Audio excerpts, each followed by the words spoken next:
Merhaba sevgili bilim dedektifleri, ben LikeADA. Bugün çok gizli bir şey keşfetmeye hazır mısın? Doğada, sanat eserlerinde, hatta kendi vücudumuzda bile bulunan gizemli bir olana yaklaşacağız. Adı Altın Oran. Bu oran o kadar özel ki bazı ona güzelliğin matematiği diyor.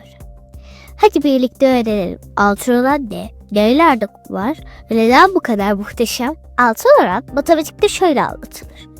İki şeyi öyle bir bölersin ki büyük parçanın küçüğü oranı tüm uzunluğu büyüğe oranla eşit olur. Kafa karıştı mı? Merak etme. Şöyle düşün. Eğer bir ipi ikiye bölersen ve bu oran yaklaşık 1,618 olursa işte o altın oran. Bu oran aynı zamanda özel bir sayı olarak da bilinir. Fi diye okunur. Şimdi gözlerini kapat ve bir ayçiçeğiyle düşün. Gözlerinin önünde tohumlarının döne döne bir desen yaptığını hayal et. O desen işte altın oran sayesinde oluşur. Ayçiçekleri, salyangoz kabukları, dalga formları, anadası spiral yapısı, insan yüzü, el kol oranları. Hepsinde altın oran var. Hatta bazı bilim insanlarına göre doğa bu oranları mükemmel ve dengeli halini yaratıyor.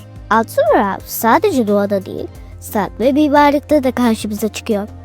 Leonardo da Vinci'nin Vitruvius adamı ve Mona Lisa, Mısır'daki piramitler, Parthenon tavanları, hatta binalar ve logolar bile sanatçılar ve mimarlar bu oranı kullanarak gözümüze daha güzel ve dengeli eserler yapmış.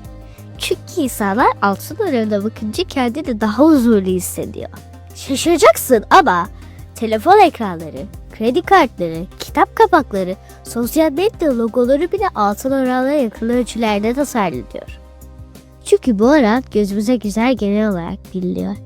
Yani aslında bu özel oran her gün karşımıza çıkıyor ama biz fark etmiyoruz. Şimdi sana küçük bir görev. Evindeki dikdörtgen nesnelere bak. Kitaplar, televizyon ekranları, kredi kartları. Bir cetvelle ölç ve altın orana yakın olup olmadığını kontrol et.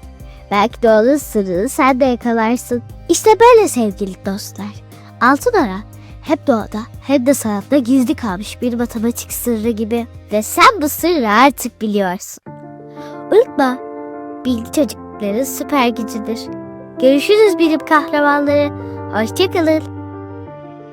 Golden lines that shape the sky. Nature whispers reasons why.